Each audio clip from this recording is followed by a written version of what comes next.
Bueno, si es por presentar a José Luis, porque, bueno, simplemente también presentarte también para agradecerte públicamente pues que hayas aceptado la invitación de ATECIR a participar con nosotros en este curso. Bueno, José Luis yo creo que es muy conocido, ya es muy conocido, es profesor de la Universidad de Colorado, pero bueno, es español. Y bueno, ya participaste con nosotros también en el encuentro y la verdad es que muy bien porque, ya te digo, porque ya digo, también por agradecer, ya digo, no solamente que participes, ¿no?, en la presentación de esta herramienta de riesgo, pues nada, José Luis, muchas gracias por estar con nosotros y nada, te escuchamos atentamente. Bueno, pues primero voy a empezar a explicar un poco la situación general, lo que el estimador hace y no hace, y de ahí vamos luego hablando de las diferentes partes, ¿no? A ver, entonces empiezo por aquí. Entonces, bueno, es un poco la situación de aire compartido en una habitación es para lo que el estimador sirve, ¿no? Por repasar las formas de contagio de esta u otras enfermedades respiratorias, las principales son tres, ¿no? O puedes tocar un objeto y luego tocarte el interior de los ojos, el interior de la nariz o el interior de la boca. Esto ya se sabe que es poco probable. Hay 0 casos demostrados. Es posible que pueda pasar, pero vamos, no es lo más... no es definitivamente como se transmite la pandemia, ¿no? Y luego están las dos formas que van por el aire, que son pelotitas, perdón, de saliva o de fluido respiratorio, y que están las grandes y las pequeñas. Las grandes son las que se llaman las gotas o gotículas y tal y cual, que son proyectiles. Van volando, si 2 personas están hablando, van volando de una a otra y le pueden pegar a la otra persona en el interior de los ojos, el interior de la nariz o el interior de la boca. Son visibles, son de un diámetro siempre ya mayor como el diámetro de un pelo, ¿no? Y estas son las gotas que la OMS todavía nos dice que esto es lo que contagia, esto es un error, pero bueno, eso ya lo he hablado en otros tiempos, ¿no? Es posible que contagien, pero vamos, es una cosa minoritaria si alguien te tose en la cara. A la vez que salen las pequeñas, las grandes, por cada gota de estas grandes proyectiles salen 1000 aerosoles de diferentes tamaños, ¿no? La mayoría pequeños, ¿no? Que son estos puntitos de diferentes colores que se quedan flotando en el aire como el humo. No son proyectiles ni se caen, sino que se quedan flotando y llenan una habitación con el tiempo, ¿no? Y así es como, perdón, así es como se está propagando la pandemia, ¿no? Cada vez está más claro y hay razones políticas. Un momento, perdón. Razones políticas para no aceptarlo, pero bueno, eso es otra historia, ¿no? Entonces, y nos infectan al respirarlas, ¿no? Esto ya hace tiempo que lo admite la CDC. Entonces, hay 2 situaciones donde se ven muchos contagios. Una es la situación de proximidad cercana. Si tú estás muy cerca de alguien y le hueles el ajo en el aliento, entonces estás como respirando la pluma respiratoria que sale de esa persona con poca dilución, ¿no? Al principio sale con poca dilución, luego va subiendo, se va diluyendo. Entonces, si tú estás aquí a medio metro de distancia, es una situación muy peligrosa y hay muchos contagios, ¿no? Entonces, el estimador que tengo yo no sirve para esto, a no ser que lo modifiquéis, ¿no? O sea, asume que estás manteniendo una cierta distancia, ¿no? Que serían, pues, como unos 2 metros sin mascarillas y 1 metro, una cosa así, con mascarillas, ¿no? Si estás manteniendo esa distancia, entonces ya estás en una situación en que no es este chorro de una persona a otra, sino es el aire diluido mezclado en la habitación, ¿no? Es este tipo de situación, ¿no? Y eso es lo que estamos tratando de estimar el contagio para la gente que está compartiendo el aire de esta manera, ¿no? Entonces, y por decirlo otra vez, que es importante, pues no estamos modelando esta situación, se podría hacer, pero es más incierto y tal, sino que estamos asumiendo que esto se evita, ¿no? Y que realmente es esta situación de gente compartiendo el aire o a mayor distancia o con la mascarilla que corta este flujo directo y lo pone para otro lado, ¿no? Y eso es lo que estamos tratando de ver cuántos contagios habrían. Y sabemos que la ventilación reduce la transmisión por aerosoles, pues para esta enfermedad se ve, como os mostraré después, que en los sitios más ventilados hay menos contagios, ¿no? Pero este es un caso de la tuberculosis que está publicado, que es una enfermedad, la tuberculosis es una enfermedad muy lenta. Se transmite por el aire, solo por el aire, pero se transmite muy lentamente, ¿no? Entonces aquí veis, se empiezan a ver casos de tuberculosis en Taiwán, en la residencia de estudiantes, a lo largo de un año. Se empiezan a aparecer un caso, luego otro caso, luego 4 casos, tal y cual. Y entonces la universidad al cabo de un año se dan cuenta de que hay muchos y que se dan cuenta que tienen el sitio muy mal ventilado, con 1.7 litros por segundo por persona y 3.200 partes por millón de CO2, ¿no? Y entonces mandas a los ingenieros a ventilar, ¿no? Y ponen 24 litros por segundo por persona y baja el CO2 a 600. Y el brote se va extinguiendo, ¿no? Es una enfermedad lenta, seguramente estos casos igual se habían transmitido antes y no se detectan hasta aquí, pero consiguen eliminar el brote, ¿no? Para la COVID, la COVID es una enfermedad transmisible en un tiempo muy corto, esto es más difícil de hacer. Yo no he visto estudios hechos como este, aunque hay estudios hechos de otras maneras que nos muestran lo mismo, ¿no? ¿Cuánto hay que ventilar? Pues esta es la pregunta del millón, ¿no? Entonces, pues esta es luego hablaremos con el estimador, pero pues algunos apuntes, esto es una transparencia de Shelley Miller, una compañera mía aquí. Entonces, el mejor indicador no son los cambios de aire por hora en una habitación, sino los litros por segundo por persona, ¿no? Pero incluso eso al final no es lo único, porque no es lo mismo tener unos ciertos litros por segundo por persona y estar 5 minutos en un sitio que estar 8 horas, ¿no? Entonces, para eso ya necesitamos el estimador.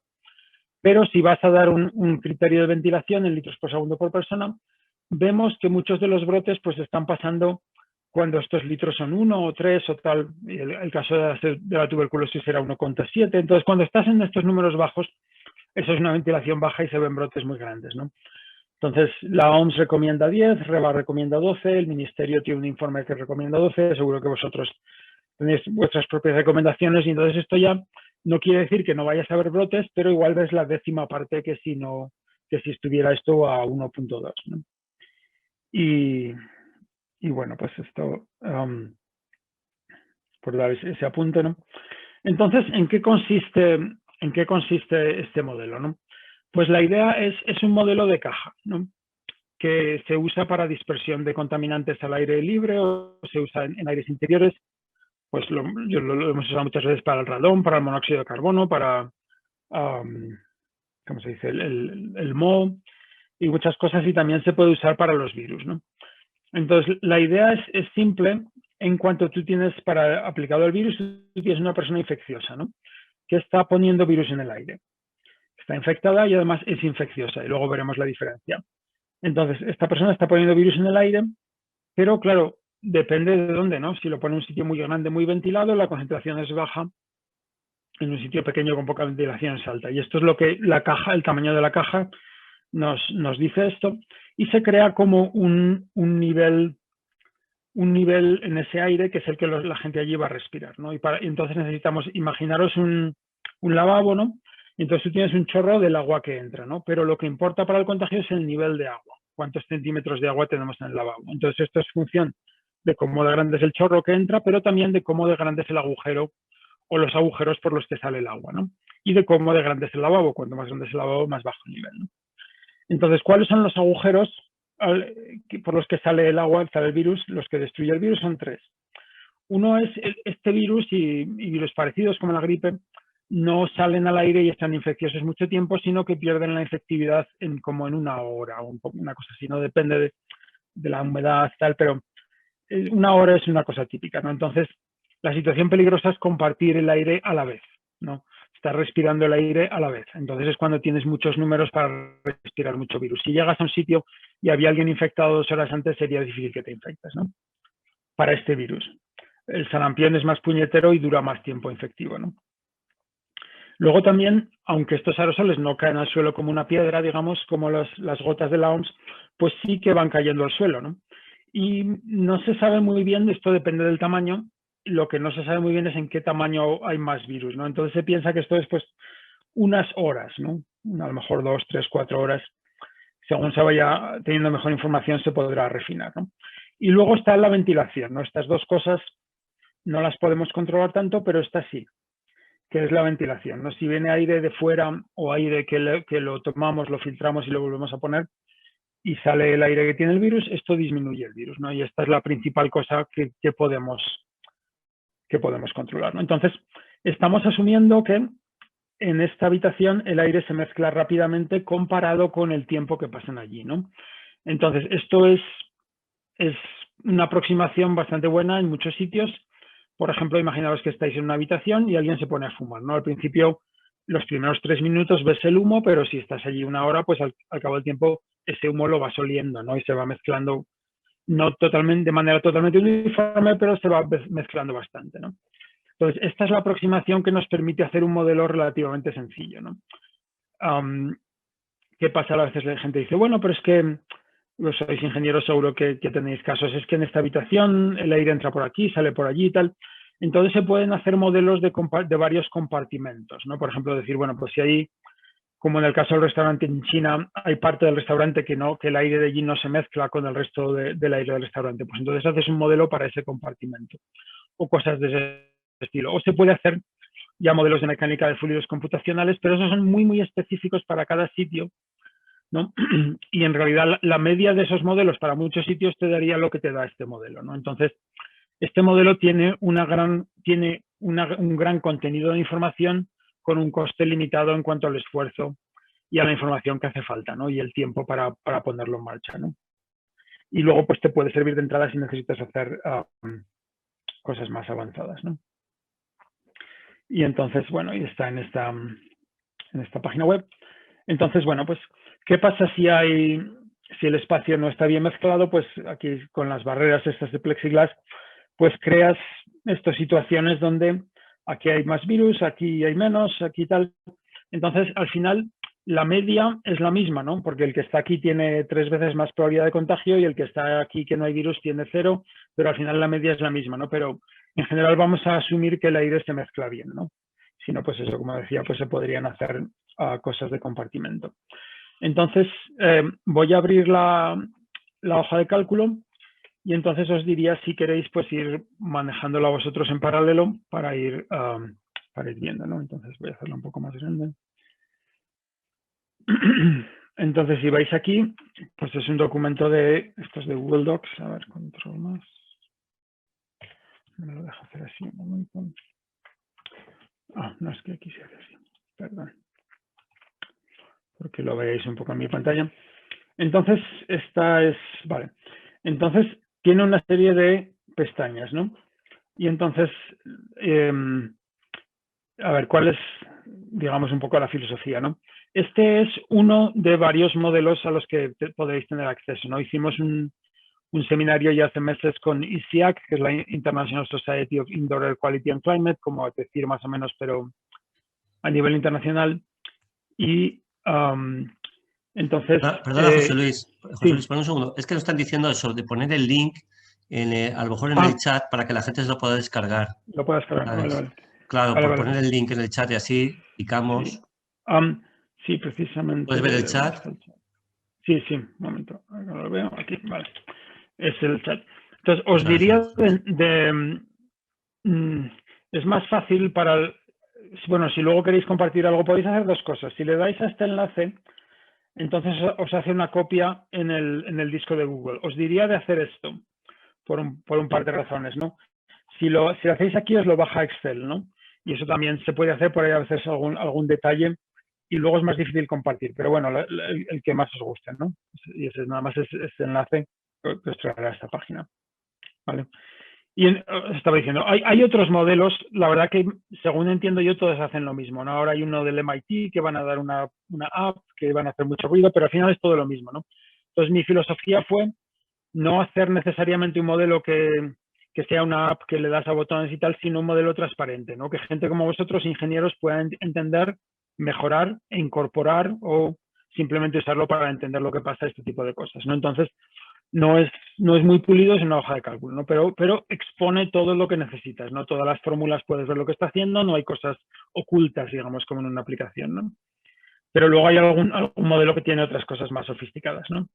Y aquí, bueno, pues tenéis diferentes enlaces con más información y lo empecé a crear a partir del análisis que hicimos del estudio del quórum el año pasado y luego lo puse en la internet porque me dijeron vamos a hacerlo disponible y muchísima gente me ha dado, mejor muchísimo con muchos científicos y mucha gente que me ha dicho pues esto es así, esto es así, estos datos son mejores, ¿no?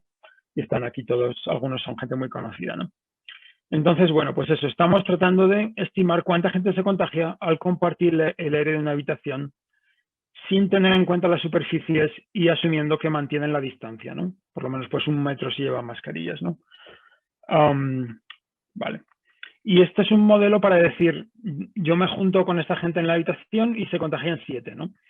No es un modelo epidemiológico de decir, luego esos 7 van a otro sitio y a cuántos contagian y tal. Eso lo podéis hacer basado en esto y hay gente que lo ha hecho.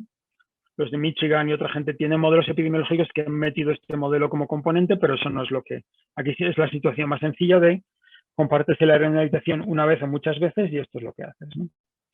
Entonces, como os iré explicando, pues el orden de magnitud te lo da correcto, pero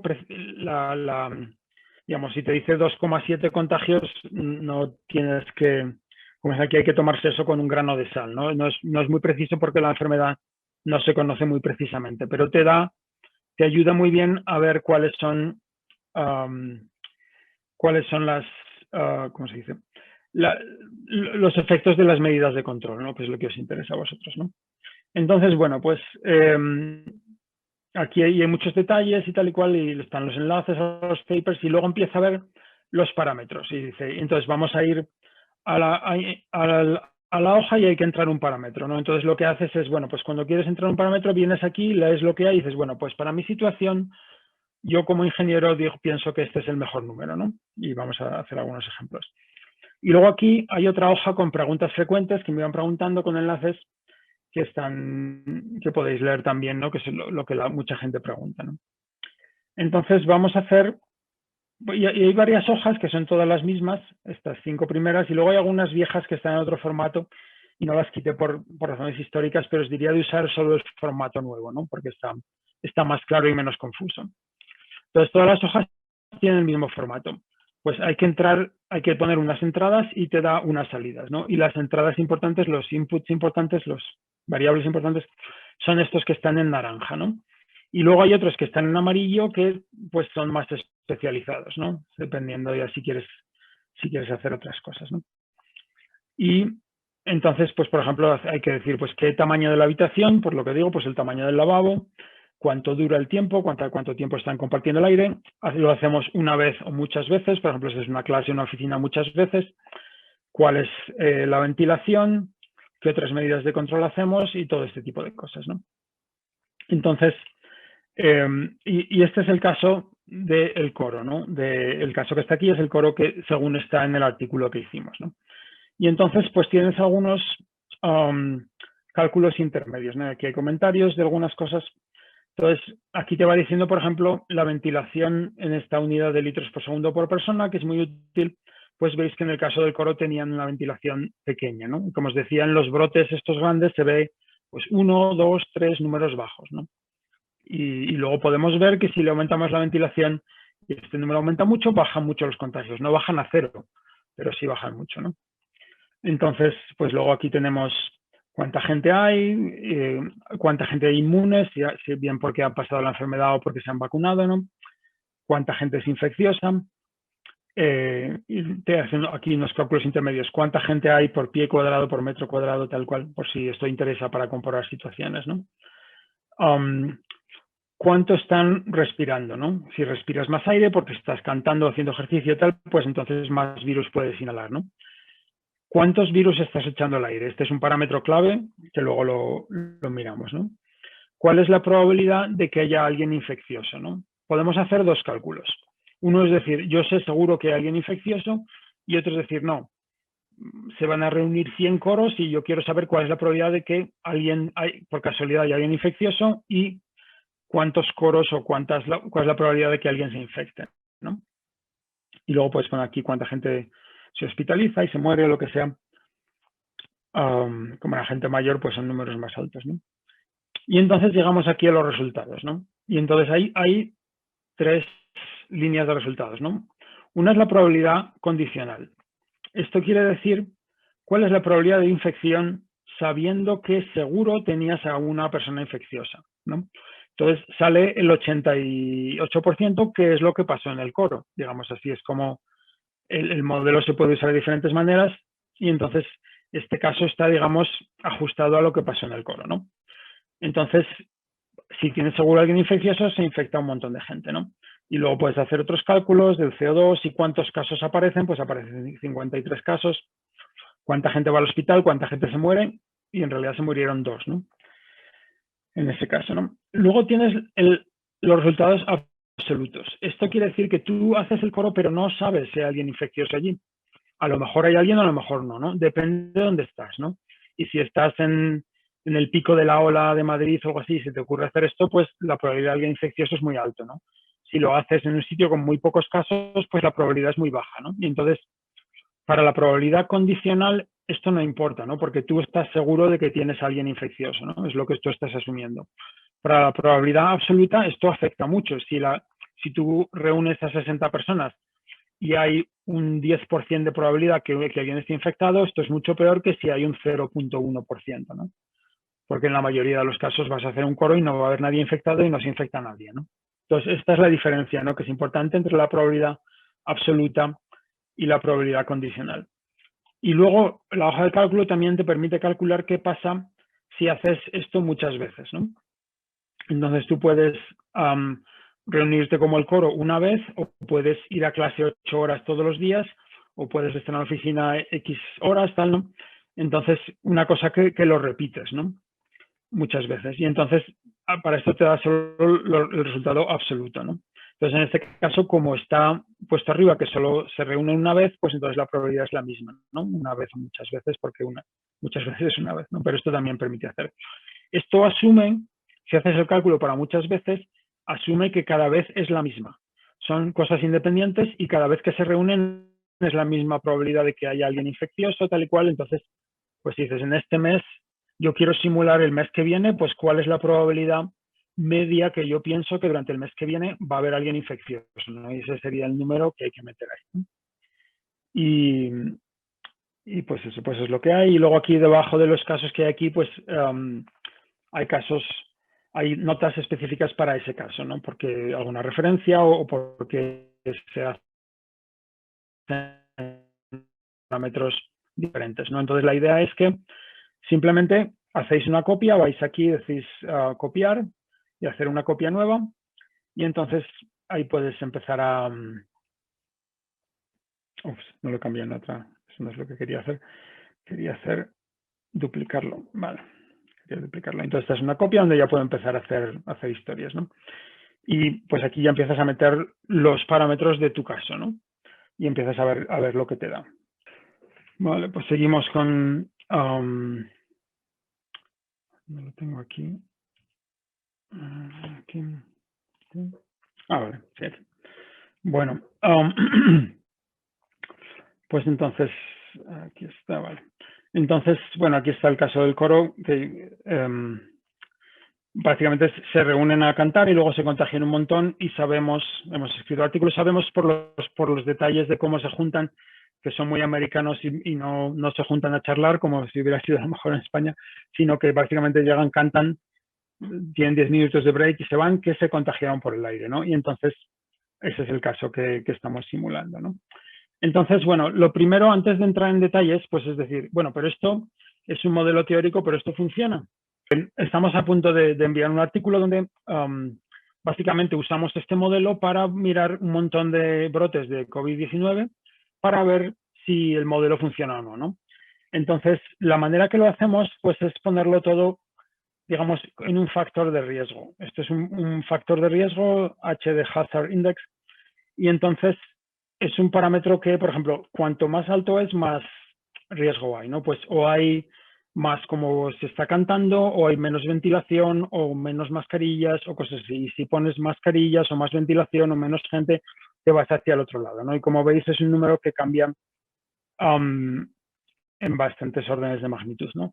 Y este va a ser el porcentaje, la tasa de ataque, cuánta de la gente presente se infecta, ¿no? Y esto en cada punto va a ser un brote estudiado en la literatura científica, ¿no? Entonces, empezamos poniendo la tuberculosis y el sarampión, que son dos enfermedades que se sabe y no lo disputa nadie, lo acepta completamente, que son de transmisión aérea, ¿no? Entonces, el sarampión es muy contagioso, ¿no? Entonces, este es el caso típico, y este es un caso, un brote en un colegio muy fuerte, ¿no? Y entonces veis que aunque este parámetro de riesgo es muy bajo, a pesar de todo se contagia mucho, ¿no? Es pues una enfermedad que da mucho miedo, dicen es que si fuera como el sarampión estaríamos todos fastidiados, ¿no? Y esto es cierto. La tuberculosis es al revés, es una enfermedad que solo va por el aire, pero que normalmente contagia muy poco, aunque en una situación típica, a pesar de un riesgo muy alto, pues no se contagian mucho, ¿no? Y este es un caso en una oficina que está en la literatura, que había más riesgo, pero tampoco se contagian tanto, ¿no? Entonces veis, digamos, un poco cómo va esto, ¿no? Entonces vamos a poner los casos de la COVID, ¿no? Y entonces los pongo aquí. Este es el caso del coro y aquí está el caso del restaurante, el caso del autobús de China, un montón de casos de Alemania, tal cual. Cada uno de estos es un caso que está documentado en la literatura científica, ¿no? Entonces, bueno, pues parece que tienen una línea por aquí, pues fíjate, curioso. Entonces, lo que no he puesto todavía es lo que predice el modelo, este modelo del estimador, ¿no? Donde estamos asumiendo que estos casos son de transmisión aérea y que van por esta en habitación bien mezclada, ¿no? Entonces lo voy a poner ahora. Y entonces es esta línea. El modelo nos da esto, ¿no? Entonces, yo la verdad que me quedé alucinado cuando vi que funcionaba tan bien, ¿no? Entonces, esto lo que nos dice es que es muy probable que estos casos sean todos de transmisión aérea y que además es una enfermedad relativamente consistente, ¿no? Que cuando vemos estos casos de superpropagación, pues hay gente que es similarmente contagiosa y según aumenta este parámetro de riesgo, pues aumenta el contagio, ¿no? Entonces, ¿qué pasa cuando llegas a situaciones de riesgo bajo, donde ves que el 10% se contagian a pesar de que no era un riesgo muy alto? Entonces estamos por encima de la línea. Yo esto lo interpreto de manera que cuando es un riesgo tan bajo, si no hubiera, o sea, cuando tú tienes un riesgo bajo, pues tienes una persona infecciosa, la mayoría de las veces nadie se contagia o se contagia uno y no te das cuenta que era un brote, ¿no? Pero hay una vez que se contagian 3 o 4 cuando has tenido mala suerte y entonces ese es el que detectas, ¿no? Entonces por eso aquí se ve como que se desvía un poco, ¿no? Entonces, esto nos da confianza en que si estás tú usando el estimador, pues hombre, esto no es una cosa totalmente teórica, sino que responde y captura la dinámica de la enfermedad, ¿no? Y que cuando estamos haciendo medidas de control, al final estamos bajando el riesgo, estamos bajando el nivel de contagio, ¿no? Bueno, entonces vuelvo por aquí, ¿vale? Entonces voy a por aquí. Vale, entonces pues vamos a empezar a modelar un caso, ¿no? Pues vamos a hacer esto del coro y luego iremos cambiando cosas, ¿no? Pues en este caso podéis lo poner en pies o tal, pero lo podéis poner aquí directamente en metros y al final lo que usa, lo que yo, pues soy español, lo que digo aquí, los cálculos se hacen en el sistema internacional, ¿no? Pero se permite que los inputs, entonces podéis simplemente poner los inputs aquí en metros y pues aquí tienes un cierto volumen, ¿no?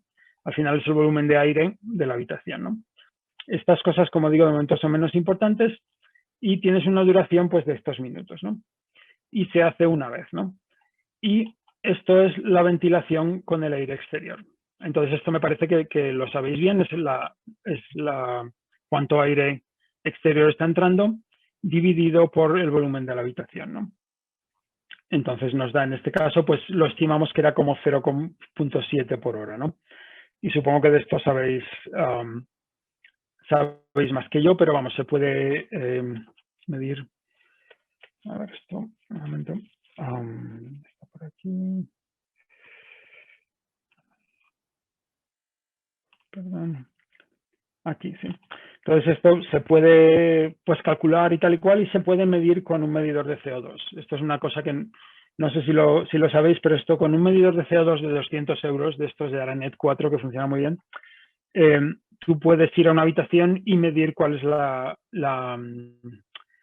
el cambio de tasa de aire aproximadamente, ¿no? Entonces aquí son los compañeros de Harvard, pues que iban a una habitación y entonces tú subes el CO2 o lo subes simplemente con tu respiración o lo subes con, por ejemplo, con hielo seco. Tú llevas hielo seco, lo derrites rápidamente, te lo llevas y entonces subes el CO2 y luego dejas la habitación como está, sin nadie, y vas viendo cómo baja, ¿no? Entonces, cuando baja de 1000 a 2 tercios, ha bajado a 2 tercios, esa es la escala de tiempo, ¿no? Entonces, por ejemplo, en este caso, pues de 1000 hasta llegar aquí, pues 2 tercios ha bajado más o menos aquí, y estos son como unos 30 minutos, ¿no? Entonces, esta habitación con la ventana cerrada, pues tiene un cambio de 2 veces por hora, ¿no? No está muy mal ventilada.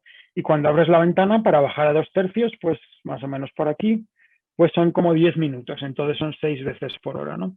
Esto se puede hacer, como os digo, yo la verdad que lo recomiendo mucho con el Aranet 4, te hace un gráfico en el teléfono y muy rápidamente, yo lo he hecho por aquí, mi mujer anda por ahí llevando es jefa de su departamento, anda comprando hielo carbónico y midiendo la ventilación de diferentes habitaciones. Y tengo un enlace en Medium, luego os mandaré, le mando a Ana las transparencias y os las puede pasar, y aquí lo explico de cómo hacer este experimento y tal, ¿no?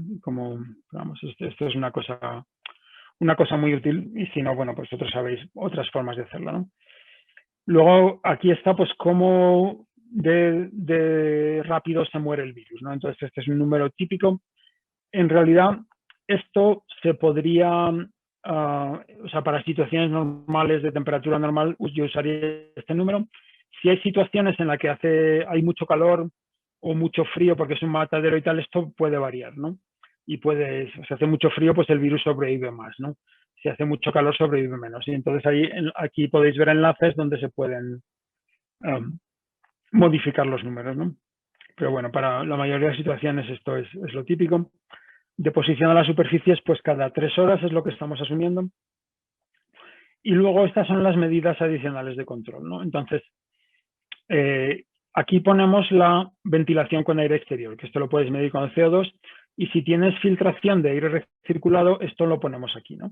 Estas son medidas adicionales que están quitando virus del aire, sobre todo filtración con filtros en el sistema de ventilación, con filtros portátiles o con desinfección de ultravioleta, que es lo que funciona, ¿no?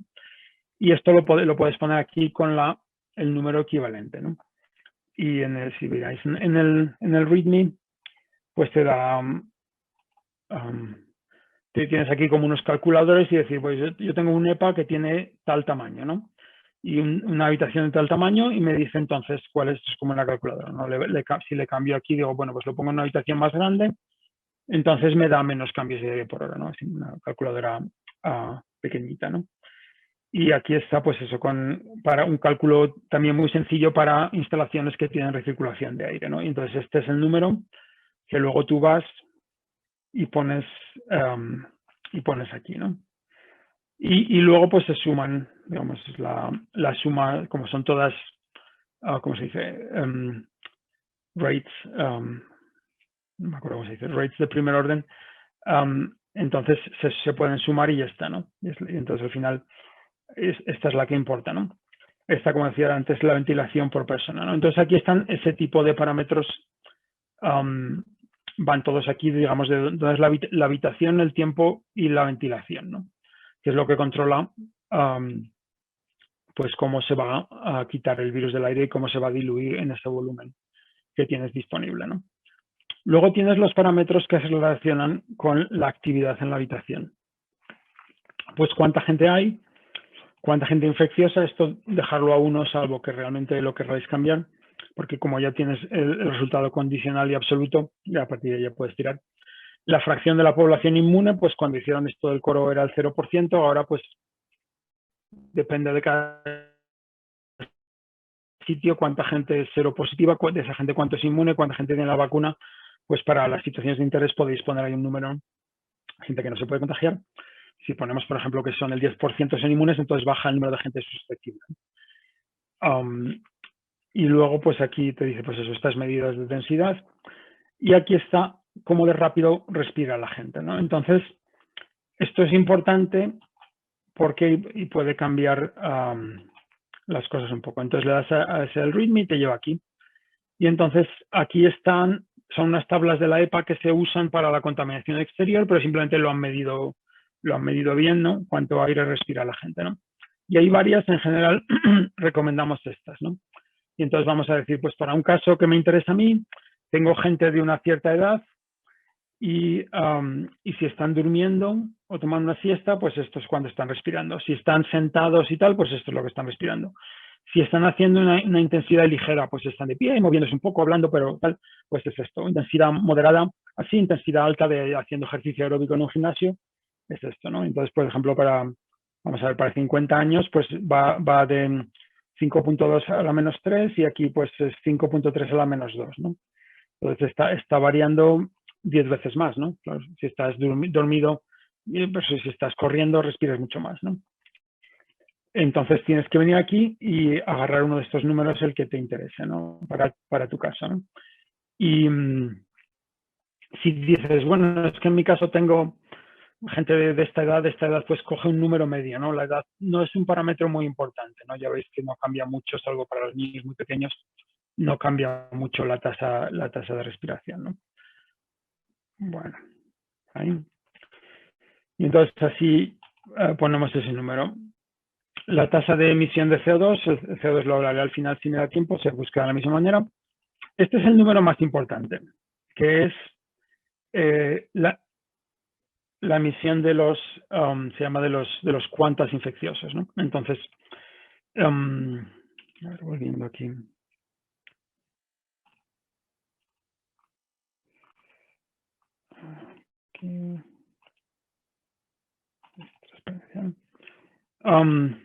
Pues os estaba diciendo aquí que estamos como haciendo una ecuación de conservación. Ups, vale. Me ha soltado otra vez, perdón. Aquí, 107. Vale. Estamos haciendo como una ecuación de conservación o de balance del virus como si fuera un contaminante. Entonces, la cosa es en qué unidades trabajas tú con el virus, ¿no? ¿Trabajas en realmente unidades de virus o en unidades de virólogos, de unidades que forman placas o unidades infecciosas, tal y cual? Esto se puede hacer y hay algún modelo que lo hace, pero esto al final acabas teniendo muchos más grados de libertad, ¿no? Porque tienes que considerar muchos más parámetros y hace la cosa más difícil, ¿no? Y mucho más incierta. Entonces, lo que se hace en estos modelos de transmisión por el aire es aplicar lo que se llama el modelo de Wells y Riley, que dice simplemente que esta persona está emitiendo dosis infecciosas. Y yo no sé exactamente cuánto es una dosis infecciosa. Para este virus se piensa que son como unos 100 virus, pero yo lo que hago es, lo puedo, pues eso, calcularlo con una suposición de cuántos virus son, a partir de cuántos virus en la saliva, o lo puedo deducir de estudiar casos como el coro o cosas así, ¿no? Y entonces lo voy deduciendo de esa manera, ¿no? Y entonces trabajamos con estas unidades de dosis infecciosas o cuantas, ¿no? Y esto fue, digamos, se introdujo para el sarampión y la tuberculosis y se aplica a todas estas enfermedades, ¿no? Entonces, este número es cuántas dosis infecciosas está poniendo la persona infecciosa por hora en la habitación, ¿no? Y este es el número más incierto, ¿no? Entonces, vamos aquí, ¿no? Entonces aquí nos explica y os da algunas referencias si queréis leer más de eso, ¿no? Y entonces, os dice, la incertidumbre es alta, ¿no? Pero bueno, es lo que tenemos, ¿no? Y bueno, yo diría con este artículo que estamos escribiendo, yo diría igual la incertidumbre no es tan alta como pensábamos aquí, ¿no? Porque ahora ya empezamos a tener más datos, pero bueno. No es una cosa que sepas con el 3% de precisión, ¿sabes? Igual lo sabes con un factor de 5, ¿no?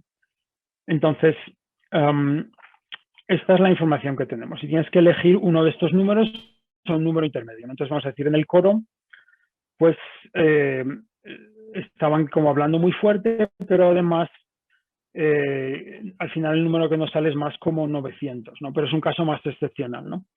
Pero vamos a decir, estás en una oficina y están bastante callados, ¿no?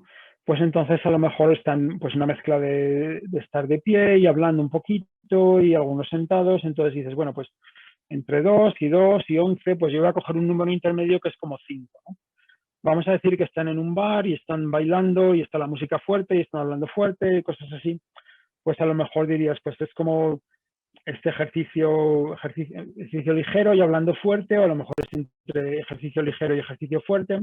Entonces, en vez de no coger 170 ni 400, sino que voy a coger 250. Una cosa así, ¿no? Entonces, así es como hay que elegir un número que sea más o menos apropiado para tu situación y darte cuenta que si luego el estimador te dice 3.3 contagios, pues que a lo mejor hay 1 o a lo mejor hay 7, ¿sabes? Es un orden de magnitud, ¿no? Para darte la idea de lo que está pasando, ¿no? Con las cepas más infecciosas, y ahora es la variante británica, si dijeras, es un sitio donde está 100% de variante británica, hay que multiplicar estos números por 1,5. Lo voy a poner luego en el estimado, no está todavía escrito, pero lo voy a escribir, ¿no? Porque es más o menos como el 50% más contagiosa, entonces si estás en este caso, pues bueno, pues es la variante británica, pues sería 11.4 multiplicado por 1.5, ¿no? Este es el número que luego tú pones aquí, ¿no? En el coro esto es lo que nos daba, ¿no? Y luego aquí vamos a ver si les ponemos mascarillas o no, ¿no? Entonces tienes 3 números para la mascarilla, ¿no? Y entonces es cuál es la eficiencia que pillan partículas que están saliendo de la persona infecciosa, qué porcentaje de la gente lleva la mascarilla y cuál es la eficiencia en que te protegen a ti al respirar, ¿no? Entonces, suele ser que esta es más alta porque, digamos, los chorros de la respiración llevan a más velocidad y es más fácil que impacte con la mascarilla que no al respirar, que el aire viene de una velocidad más lenta, ¿no? A ver, entonces, bueno, pues estos números lo que decimos, entonces la cosa es qué es lo apropiado para una situación normal, ¿no? Entonces yo diría, el problema de las mascarillas son 2. Uno es que se llevan mascarillas en muchos sitios en la sociedad pues de calidad muy dudosa y luego que se ajustan muy mal, ¿no? Entonces, lo que os digo en el ejercicio me parece que es pues como poner 20% de eficiencia de inhalación y exhalación, que sería una cosa típica, ¿no? Para una cosa que la gente le presta un poco más atención, pues me parece que decimos en el README file de 50% y 30%. Que estáis modelando un hospital donde sí que llevan N95 y tal y cual, pues entonces esto puede ser más como el 90%, ¿no? Nunca llegas al 95% de verdad porque no hay problemas de ajuste siempre en algunas mascarillas, ¿no? Pero puedes ir cambiando. Pero como os decía, por lo que yo veo, pero muchas mascarillas no hacen mucho, ¿no? Luego, pues eso, aquí está la probabilidad de que haya alguien infeccioso y aquí ya llegamos a los resultados, ¿no? Que están aquí. Un momento, a ver qué quería. Dos cosas, perdón. Estaba viendo a ver qué es lo que me había dejado. Pues ya que estaba con lo de las mascarillas, pues eso, el problema son los huecos, ¿no? Esto es un experimento, un vídeo que lo podéis ver, está en el enlace ahí. Y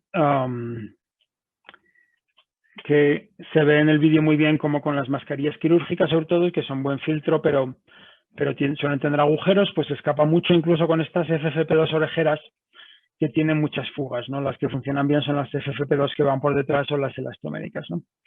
Y hay algunas de tela, por ejemplo, estas que son más grandes y son 3 capas, en realidad pueden ser mejores, ¿no? Entonces, si tú quieres modelar un caso, pues tienes que pensar en esta situación tú que vas a tener. Y estos son datos de compañeros del Max Planck en los que muestran que la eficiencia de filtración es, pues, si tienes una cierta eficiencia de filtración con la mascarilla bien puesta, si tienes el 2% del área de la mascarilla, una mascarilla que tiene una cierta área, tienes un agujero pequeñito aquí en la nariz porque no te has apretado ya se entra por ahí la mitad del aire, ¿no? Al aire le cuesta mucho menos la eficiencia. Entonces, en la sociedad es muy difícil llegar a eficiencias del 90%, ¿no? O sea, si llegas al 30 al 40% te puedes dar con un canto en los dientes, ¿no? Yo diría en la sociedad en general, ¿no? Y ¿qué más iba a decir? Otra cosa. Una cosa importante del estimador, cuando estamos escogiendo estos números de los cuantas infecciosos, entonces hay una cosa que esta es una enfermedad muy dispersa, ¿no? Que hay gente que la mayoría de la gente no contagia o contagia muy poco y hay unos pocos que contagian mucho, ¿no? El supercontagiador es tal, ¿no? Entonces, y esto se debe a varios factores, ¿no?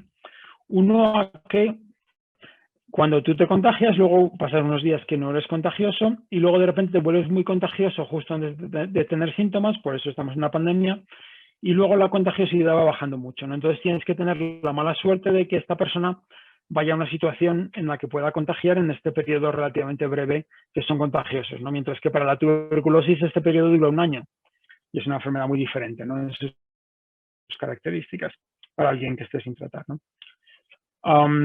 Pero esto no es lo único, porque además luego hay una variabilidad entre personas, que yo creo que es la más importante, ¿no? Entonces, en China, Mao Shen Yao, un colaborador de la Universidad de Pekín, cuando tenían casos todavía, pues estuvieron midiendo a muchos pacientes cuántos virus les salían en la investigación y vieron que del 73% de los pacientes no salía ningún virus, pero del 27% salía de media 1 millón de virus por hora, ¿no? Pero incluso eso variaba mucho, desde 100.000 a 10 millones, ¿no? Y había gente que le salía virus por hora, le salían virus y se lo volvían a medir y ya no le salían, o al revés, ¿no? Es una cosa variable en las personas en el tiempo y variable entre personas, ¿no? Entonces, claro, si tú tienes una persona que está infectada pero no le sale virus en el aire, el número es 0, ¿no? Entonces, estos números están calculados a partir de estos artículos que están aquí. Son números que asumen que tú tienes a alguien bastante contagioso, ¿no? Hay una probabilidad, una distribución log normal, lo puedo explicar, pero esto es demasiado detalle. Entonces estamos asumiendo que tienes a alguien bastante contagioso, ¿no? Pero tienes que darte cuenta que, pues si tú dices, bueno, yo he tenido una clase y no se ha contagiado a nadie, pues esto es porque tenía seguramente a alguien que estaba poniendo 0 virus en el aire, ¿no? Pero al final nos tenemos que, la pandemia se propaga porque ahí sí que hay contagios y se propaga en situaciones como estas, entonces tenemos que planear para el peor caso, ¿no? Como en ingeniería, pues tú tienes que pensar que es el viento más fuerte el que te va a tumbar el edificio, ¿no? No los días que no hace viento, ¿no? Pues es esto mismo, ¿no? Es lo que corresponden a estos números, ¿no? Son casos más serios, ¿no? Lo más útil de este modelo es lo que aprendes sobre el efecto relativo de las medidas de protección, ¿no? Y entonces este es el caso del coro, estamos haciendo, entonces tú vas cambiando números y digamos es esta idea que tú pues ventilas o pones limpiadores de aire o te pones mascarillas o cualquier cosa ahí, ninguno es la bala de plata infalible que elimina los contagios, ¿no? Siempre vas a tener un riesgo en interiores, por muchas cosas que hagas, lo que puedes hacer es reducir el riesgo mucho, ¿no? Entonces, este es el caso real y se contagian el 80 y tantos %. Vamos a decir que aumentas la ventilación a 3 veces por hora, ¿no? Pues entonces en este caso se contagian menos, ¿no? Vamos a decir que dejas la ventilación igual, pero añades limpiadores de aire con un filtro, ¿no? Entonces también bajan la ventilación a 2/3, ¿no? Vamos a decir que no, dejas la ventilación igual, no pones limpiadores de aire, pero les pones mascarillas que les ajustan bien, ¿no? Que están bien puestas en una situación, y pues bajas el contagio a la mitad, ¿no? Esta es una situación bastante extrema donde es difícil de bajar el contagio, ¿no? Vamos a decir que bajas la duración del ensayo de 2 horas y media a 1 y cuarto, ¿no? Pues también vuelves a bajar. Pero veis que hacer solo una cosa no nos ayuda. Bueno, si aumentamos la ventilación como en un hospital a 12 veces por hora, pues esto ya ayudaría más, ¿no? Pero cosas así, digamos, factibles en muchos sitios, una sola no te ayuda, ¿no? Pero si luego haces estas 4 cosas a la vez, ventilas, añades limpiadores de aire, les pones mascarillas y limitas la duración, ya pasas de 52 contagiados a 5, ¿no? Entonces ya has bajado el riesgo muchísimo, ¿no? Si lo haces al aire libre, pues ya casi seguro no se contagia a nadie, ¿no? Entonces, este tipo de cálculos es lo que el estimador es muy útil, ¿no? Y básicamente, pues se puede decir experimentando. Al final este es el número de la probabilidad de infección. Voy a darle otro color para que no se confunda con los inputs. Si está viendo que tienes a alguien infectado, vamos a decir, bueno, pues vamos a decirles, vamos a ponerles, ya les habíamos puesto mascarillas, pero vamos a ponerles unas mascarillas mejores, ¿no? Que sean del 40% y del 30%, y vamos a abrir una ventana, aunque hacía frío, pues con un poco de ventilación, vamos a decir que tienen 2,5 por hora, y vamos a poner un par de filtros EPA, pues que llegas a 2 por hora, y entonces pues vas llegando a que ya solo se contagian el 28%, ¿no? Y entonces pues así tienes todos estos números, ¿no? Vale, pues lo último que quería explicar luego es lo del CO2, ¿no? Entonces, como veis en esa situación, ¿no? Entonces, cuando el coro está sin tomar ninguna medida, el CO2 son 2.500 partes por millón, ¿no? Si no hubiera cambiado la ventilación. Aquí veis que a la vez que estamos tomando medidas, va bajando, con la ventilación va bajando esto, ¿no? Entonces, es un indicador muy útil de la probabilidad de contagio, ¿no? Claro, solo tiene sus limitaciones porque, a ver, por aquí, el CO2 tiene sus limitaciones, a ver dónde está, por aquí, porque sale en el aire exhalado como sale el virus, pero no se comporta exactamente de la misma manera, ¿no? Sí que se dispersa de la misma manera por el aire, ¿no? En una buena aproximación, sobre todo en una escala de 1 hora, de esta cuando estás compartiendo el aire, pero si tú tienes un filtro portátil, un filtro de instalación, ese filtro va a quitar el virus, pero no va a quitar el CO2, ¿no? Y el virus también pues, se puede depositar o va perdiendo infectividad por reacciones químicas en el ambiente y esto no le pasa al CO2. Al CO2 solo le importa, digamos, el tamaño de la habitación, cuánta gente está respirando y, y si hay ventilación con aire exterior, ¿no? Pero es una cosa que es muy fácil de medir ahora y que también puede ser muy útil, ¿no? Y entonces, pues eso os decía aquí, pues en una habitación muy pequeña como es un coche, pues aquí me fui yo con mi hijo y mi mujer y a la media hora estábamos a 5.000, ¿no? De hecho, que yo sepa, esto no se ha estudiado, pero a 5.000 ya estás modorro y me pregunto yo si habrá habido muchos accidentes de tráfico por esto, ¿no? Yo creo que esto se debería estudiar y que se deberían poner estos sensores en los coches, ¿no? Que ya fuera una cosa más que el coche ya te empieza a pitar si tienes el CO2 alto, ¿no? Porque los sensores valen muy poco, valen 10 euros, una cosa así, sensores buenos, ¿no? Bueno, hemos estado proponiendo pues eso, que esto se ponga de manera visible en todas partes, ¿no? Para saber cuánto CO2 hay en estas aire. También sabemos, y esto se sabe hace mucho tiempo, que hay un deterioro cognitivo. Esto es un artículo de unos colaboradores de unos compañeros de Harvard, donde se ve que en diferentes medidas de cómo usamos la información o estrategia, según va subiendo el CO2, nos hacemos mucho más tontos, ¿no? Entonces, ventilar además, pues en las empresas o en las escuelas y tal, pues nos haríamos más listos, ¿no? Y esto, el CO2 en un... Y en el informe del Ministerio de Ciencia ya se decía que había que medir CO2 y mantenerlo por debajo de 700 si es posible y usar eso para determinar aforos, de todo este tipo de cosas ya está, digamos, recogido, ¿no? Entonces, ¿cómo está el CO2 antes de la pandemia? Pues fatal, ¿no? Pues aquí está este estudio, aquí a la derecha, son un estudio que hizo un grupo en la Comunidad Europea en diferentes colegios, ¿no? En Madrid, pues se ve, están todos, pues la mayoría miles, ¿no? El RITE, el límite de RITE para las aulas es 900. No había ningún colegio que cumpliera el RITE, ¿no?